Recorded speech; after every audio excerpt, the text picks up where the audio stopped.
தேவனுக்கே நன்மை உண்டாயிருக்கும். இந்த நாள் உங்களுக்கு ஆசீர்வாதமாக இருக்கும். இதனால ஆண்டவர் உங்களுக்காக தந்த வேத வசனம் இது உங்களுக்கு பிரயோஜனமாக இருக்கும். நிறைய பேருக்கு இந்த வசனங்கள் இருக்குன்னு தெரியாது. படிச்சவங்க இது எப்ப சொல்றதுதான் என்ன பாசம் அதே அந்த இதே தட்டி தட்டி விட்டுறாங்க, அதே ஓடிக்கிட்டே இருக்கு அப்படின்னு நினைக்காதீங்க. அது எப்பவுமே நம்ம நடைமுறையை பார்க்கறதுதான் நம்மளுடைய சொல்ல முடியாதா இருக்கு. அதனால இந்த வசனத்தை உங்க மத்தியில நான் வாசித்து காட்டுறேன்.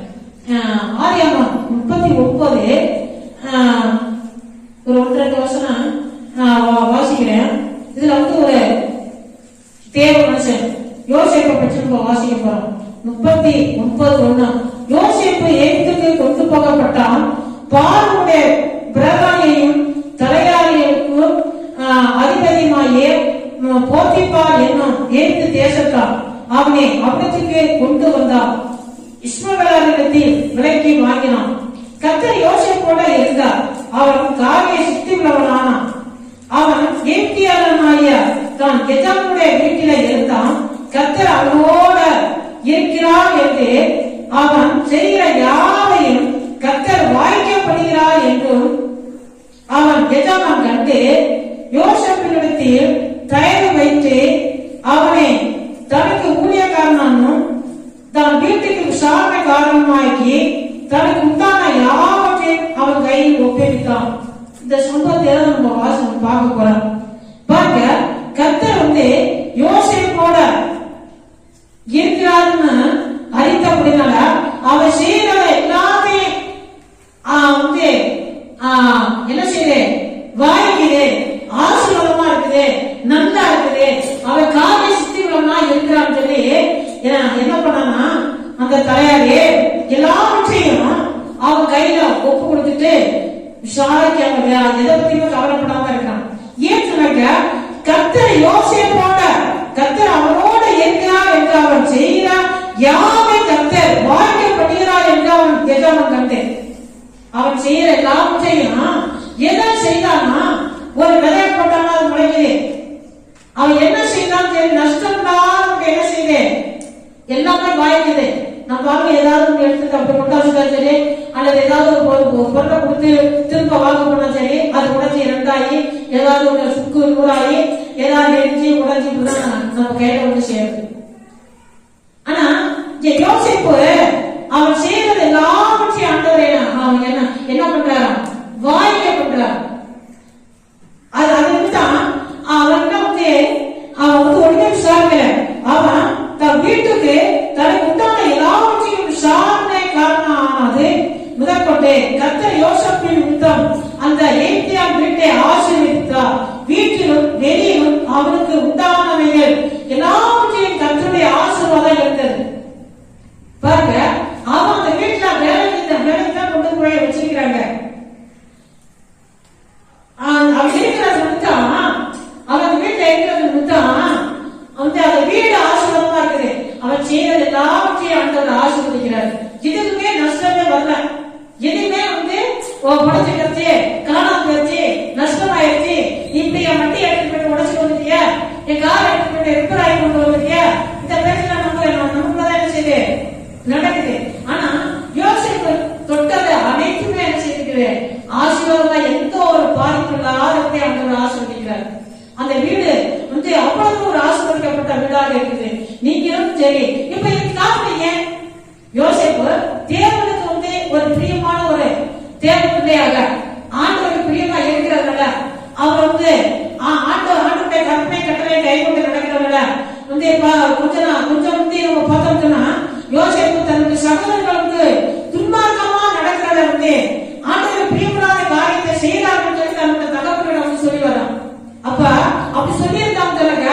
அப்ப இவன் எப்படி இருந்திருப்பா யோசிச்சு பாருங்க. இப்ப நல்லா இருக்கிறதுனால ஆண்டவர் பயன் நடக்கிறதுனால அந்த காரியத்தை சொன்னான்.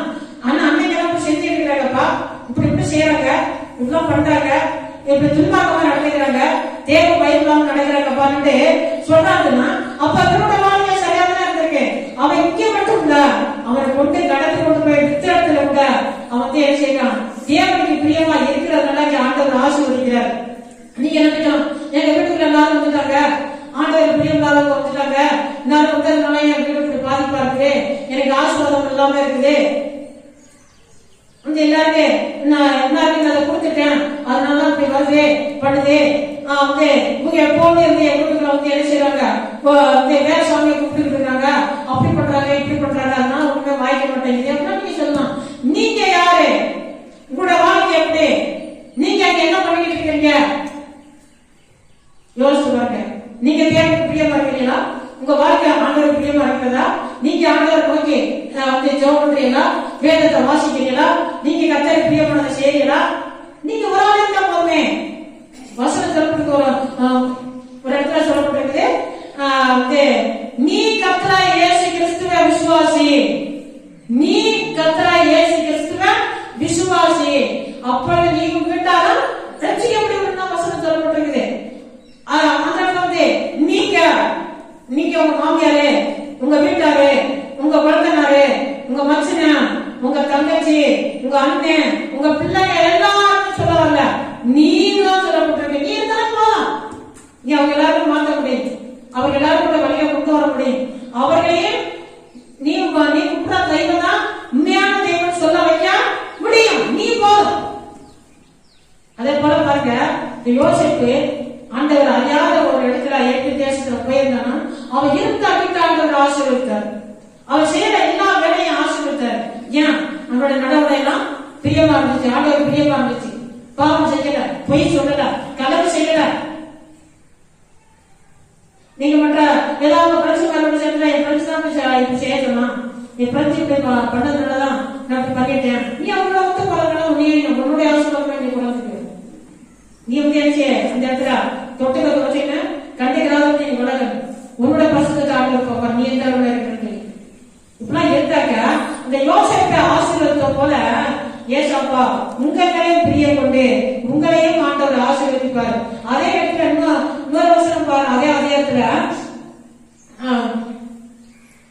20 யோசேப்பின் எஜமான் அவனை பிடித்து ராஜாவின் கட்டளையா இல்ல அதுதான் 21 கர்த்தரா யோசேப்போட இருந்து அவன் மேல் கிருபை வைத்து சிறைச்சாலையை தலைவனுடைய தயவு அவனுக்கு கிடைக்கும்படி செய்தார்.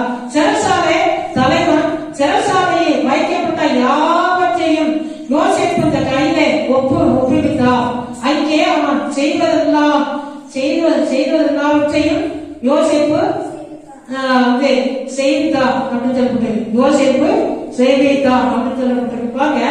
அப்பனா சிறைச்சாலையில இருக்கிறான், அந்த இடத்துல கூட சிறைச்சாலை தலைவன் கூட இது கொஞ்ச நாள் நம்ம பார்த்த முடியும் ஒரு தப்பு செய்ததுனால அவனை சிறைச்சாலையில தூக்கி போட்டாங்க. இப்ப அவன் இருக்கிற இடம் எப்படி இருக்கிறது நம்ம பார்க்கிறோம். ஒரு தேவப்புல இருக்கிற இடம் எப்படி இருக்கும், தேவனுக்கு பயன்படுத்தா இருக்கிற இடம் எப்படி இருக்கும், நீ அவங்க சாமி சொல்லாத நீ இருக்கிற இடம் எப்படி இருக்கும், முன்னால கஷ்டமா வாழ முடியுமா, உனக்கு தேவனுக்கு பிரியமா வாழ முடியுமா, அதை யோசிச்சு பாருங்க. நான் இருக்கிற இடத்துல இப்படி பார்த்து நீங்க நினைக்க கூடாது. நீங்க முடிஞ்சாங்க சரி, ஆண்டவர் அதை ஆசீர்வதிப்பார். பாருங்க, அந்த சிறைச்சாலையார் கூட சிறைச்சாலையில் உள்ளது கூட அவங்கள்ட்ட ஒப்படைச்சு அவங்க அமைதியாக இருந்திருக்காங்க. அப்ப அவங்க எந்த அளவு உத்தமமான இடத்துல நடந்திருப்பான். அங்க சிறைச்சாலை யாருப்பா இல்ல குற்றவாளி தான் இருப்பான், தவறு செய்து கொண்டவன் தான் இருப்பான். அந்த இடத்துல கூட அவங்க யாருக்கு அவங்க என்ன செய்யலாம், சிறைச்சாலைக்கான தலைவன் கண்டுபிடிச்சு எல்லாவற்றையும் அவங்க ஒப்படைக்கணும். அந்த குற்றவாளிகள் அந்த தவறு செய்தவர்கள் செய்யறவன் செய்துட்டு வந்திருக்கிறவங்க வந்து ரொம்ப அறிவாய் செய்யறாங்க. நீதிமன்றால காணப்படுறான், ஆண்டவர் பிரியமா இருக்கிறான், நேர்மையா இருக்கிறான், ஆண்டோட பிள்ளையா காமிச்சுக்கிறான், நடந்துக்கிறான்.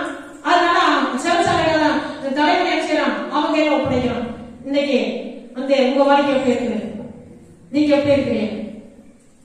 நீங்க இருக்கிற இடத்துல ஜபம் நடக்குதா? நீங்க இருக்கிற இடத்துல தைரியமான கர்த்தரோட பிள்ளைகளை நீங்க வளர்க்கப்படுறீங்களா?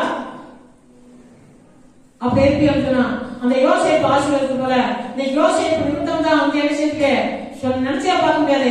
நம்ம சாப்பிட கூட நமக்கு அதே நேரத்துல உதவியா இருக்கிறது ரேஷன் அரிசி, ரேஷன் பருப்பு, ரேஷன் எண்ணெய் தான் நமக்கு உதவியா இருக்கு. இன்னைக்கு அந்த யோசேப்பு தொடை முடிச்சதான் இன்னைக்கு நமக்கு உதவியா இருக்கு.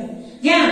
இவர் தேவ பிள்ளையா இருக்கிறதுனால, பசுத்தமா இருந்ததுனால, ஆண்டவர் பிரியமா இருந்ததுனால அவருக்கு தான் உலகமே ஆசீர்வாதம் ஆண்டவர் மாத்திட்டாரு.